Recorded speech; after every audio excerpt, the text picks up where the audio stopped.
क्रिस्त में मेरे बहुमूल्य भाइयों, बहनों एवं बच्चों, आप सबों को जय सु।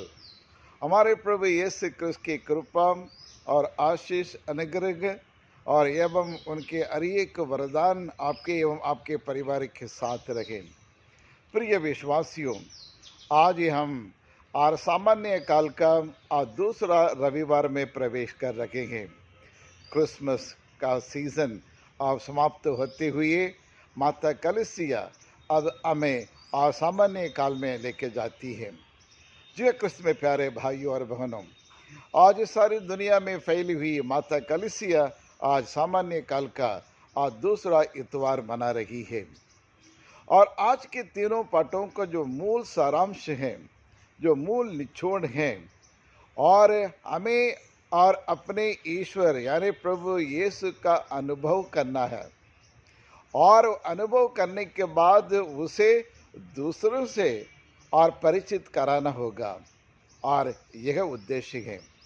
जी हाँ क्रिस्त में प्यारे भाई और बहनों, हम में से हर एक व्यक्ति का एक परम कर्तव्य है और ये हमारी जिम्मेदारी है, जो अनुभव हम प्रभु यीशु से हमें प्राप्त हुआ है।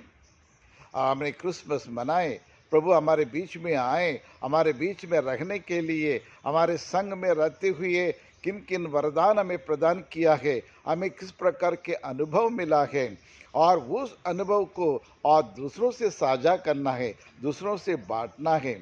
और इस विषय के बारे में आज के तीनों पाठ हमें यह संदेश देता है।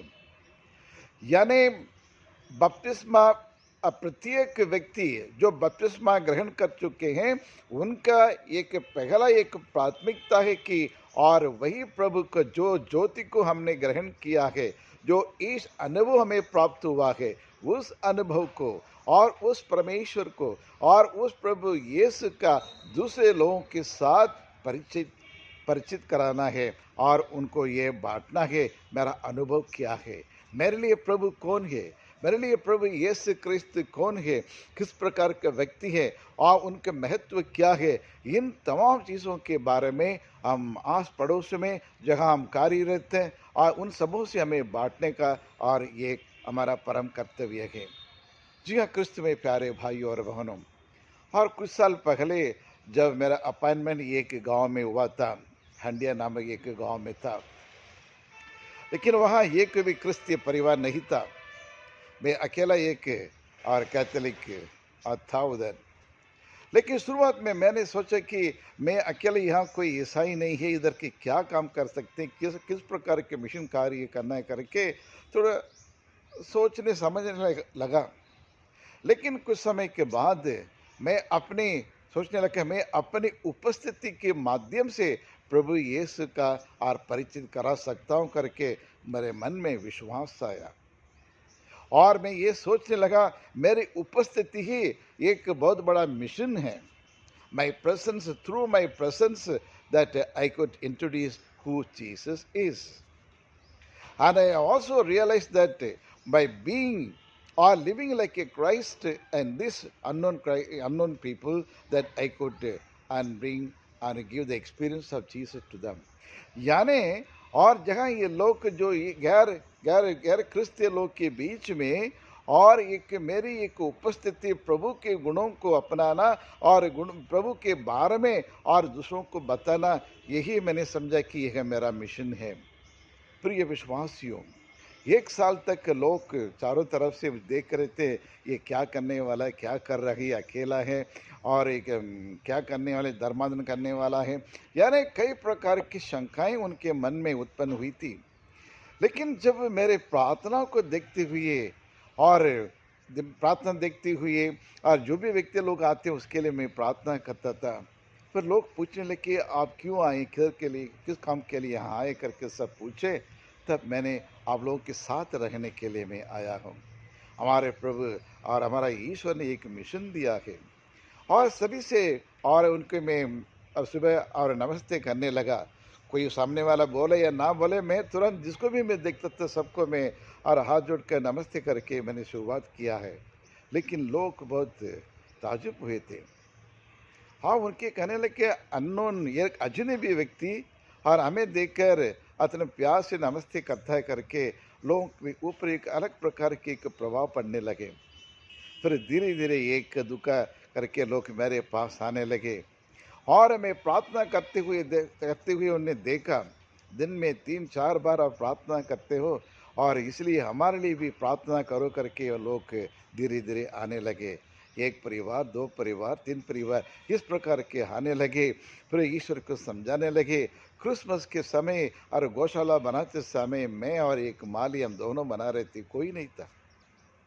तब लोग देख कर पास में आके पूछने लगे। मैंने कहा बालक यीशु का जन्म दिवस मनाने जा रहे हैं, जिसको बड़ा दिन जो कहते हैं। और ये क्या होता है क्या नहीं होता है करके कई सारे बच्चे आए थे। सबसे पहले 7-8 बच्चे, और उनको मैंने और उनके लिए प्रार्थना की, उनको मैंने बालक यीशु के बारे में बताया। फिर धीरे धीरे करके लोग आने लगे। प्रिय विश्वासियों, सब ईश्वर का देन है, उसकी महिमा हो, उसकी आराधना करना चाहिए। लेकिन मेरी उपस्थिति और मेरी प्रार्थना और मेरा व्यवहार लोगों को धीरे धीरे मेरे पास लेकर आए, और वहाँ और लोग करने लगे हमारे लिए प्रार्थना करना।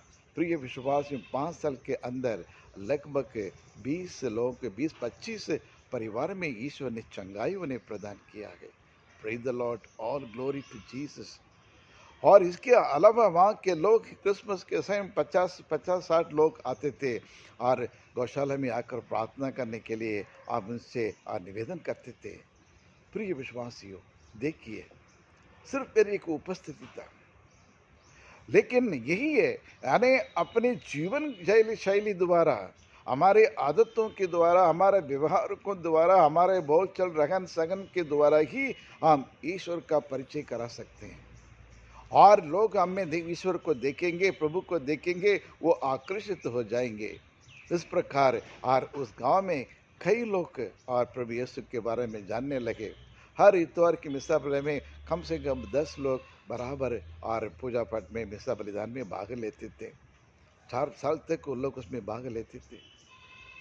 प्रिय विश्वासियों, ये कार्य और मैंने नहीं किया, परमेश्वर है, मेरे सृष्टिकर्ता ने किया है, जो प्रभु यीशु हमारे लिए और हम सबों को बचाने के लिए अपने जान और देने के लिए, कुर्बान करने के लिए संसार में आए। प्रिय विश्वासियों, उसी प्रकार हेराल्ड हेनरी और एक इवेंजलिस्ट और कोरिया देश में गए, वहाँ जाके सुसमाचार को फैलाने का काम उन्हें किया, मिशन कार्य किए। जब वो गए थे तब कैथोलिक की संख्या 1 लाख था। 43 ईयर्स वहाँ सेवा, ईश्वर की सेवा करने के बाद वहाँ की संख्या कैथोलिक संख्या 10 लाख बन चुका था। और उन्होंने और 910 पुरोहितों को बनाया, और वहाँ 2800 और सिस्टर लोग उधर, और 900 सेमिनेरियंस। ये सब एक व्यक्ति के कारण और साउथ कोरिया में उन्हें इतना बड़ा चमत्कार किया ईश्वर की, और ईश्वर का एक माध्यम बनकर। प्रिय विश्वासियों, चाहे परिवार क्यों ना हो, या समाज में क्यों ना हो, या फिर सन्यासी जीवन क्या ना हो, या फिर आप जहाँ भी कार्यरत, जहाँ भी हम कार्य करते हैं या पढ़ते हो, वहाँ भी एक चिराग के समान, एक दिए के समान आप रोशनी दे सकते हैं। ईश्वर की रोशनी को दूसरों से आप बांट सकते हैं, साझा कर सकते हैं, और यही ईश्वर ये चाहता है। आज की परिस्थिति में और हम ऐसे कि किसी के कुछ और परिवर्तन नहीं कर सकते, सिर्फ मन परिवर्तन कर सकते हैं, और अपने जीवन शैली द्वारा, हमारे जीवन के माध्यम से हम गवाही दे सकते हैं, प्रभु यीशु कौन है मेरे लिए, और दुनिया के मुक्तिदाता। आज के पहले पाठ में हमने सुना एली, और ये याचक एली ने और सामुएल के कहते हैं, सामुएल तो कुछ जानता नहीं था ईश्वर कौन है, लेकिन उनकी आवाज़ को पहचान नहीं पाया, लेकिन एली ने उनको समझाया, परिचित कराया प्रभु ईश्वर के बारे में। और अभी आपको पुकारेंगे तो कहना, प्रभु बोल, प्रभु मैं तेरा दास सुन रहा हूँ। अरे ब्यूटीफुल, एक शानदार प्रार्थना प्रिय विश्वासियों। और हम भी ईश्वर के सानिध्य में, और जब प्रार्थना करते समय ईश्वर के सानिध्य में जाकर बैठकर, या जब हमारी मुसीबत, दुख, तकलीफ, परेशानियां, वेदनाएं, पीड़ाएं, और जब हताश होते समय प्रभु के चरण में जाना, वहाँ जाकर और एकांत में और शांत वातावरण में प्रभु से कहे, बोल प्रभु, मैं तेरा दास, तेरी दास सुन रहा हूँ। और ईश्वर को और जानने लगे, अनुभव करने लगे स्वामी। और आज के सुसमाचार में योहन रचित सुसमाचार अध्याय 1:35-42 में यही देखने को मिलता है। और प्रभु से मिलने के लिए अंदर और योहन के 2 शिष्य आए, प्रभु को देखकर उससे बातचीत करने लगे। और प्रभु ने कहा आकर देखो। वहां जा गए, ईश्वर के संग रहे, प्रभु यीशु के साथ रहे और उसको बारीक से अनुभव किया। इस अनुभव उन्हें प्राप्त हुआ है, उन्हें मुक्ति प्राप्त हुई है। और वहां जाकर और प्रभु यीशु को और पेतरुस, अरे उनके साइमन पीटर उन सिमियोन के पास जाकर उनको परिचय कराते हैं। आओ, वहाँ हमने मसीहा को देखा है। We have found the Lord, we have found the redeemer. हमने उस मसीहा को देखा है, दुनिया के उद्धारकर्ता को हमने अनुभव किया है, दुनिया को मुक्ति देने वाला प्रभु यीशु को हमने पहचाना है। और वही राजाओं का राजा है, प्रभु का प्रभु, सारे संसार के मानव जाति को मुक्ति दिलाने वाले और जीवनदाता करके और उनको परिचय कराते हैं। और फिर पेतरुस उनके पास, प्रभु के पास लेके आए। आज आपका और मेरा हर एक क्रिस्ती का ये परम कर्तव्य है, हम प्रभु यीशु क्रिस्त को दूसरे लोगों तक के लेके चलना है। हमारे जीवन शैली द्वारा, हमारे रहन सहन, हमारे गुणों के द्वारा और दूसरों के अपने पास, प्रभु के पास लेके आना, यही हमारा परम कर्तव्य है। इसलिए हम ईश्वर से प्रार्थना करें। हे पिता परमेश्वर, हम आपको धन्यवाद देते हैं नया साल के लिए, नया दिन के लिए, नया सप्ताह के लिए। हम सारे हृदय से धन्यवाद देते हैं प्रभु, क्योंकि आप हमारे हर आवश्यकताओं को पूरा करने वाला परमेश्वर हैं। हमारे हर एक दुख तकलीफ़ों को दूर करने के लिए हमेशा आप हमारी मदद करने के लिए तत्पर हैं प्रभु। और जिस प्रकार और अंद्रियास और एलिया और ने आपको और आपके अनुभव को और दूसरों के साथ बांटे थे, उसी प्रकार हम भी एक माध्यम बनकर और दूसरों को और आपके पास लाने में हम सफल हो सकें। हे प्रभु, हम सबों को अपनी पवित्र आत्मा के आशीष वरदान हमें प्रदान करें, ताकि हम आपके लिए एक उदाहरण और बनकर और एक आदर्श ईसाई बनकर और दूसरों को भी हम अधिक से अधिक संख्या में आपके पास ला सकें। यही प्रार्थना हम करते हैं हमारे प्रभु क्रिस्त के द्वारा। आमीन, आमीन।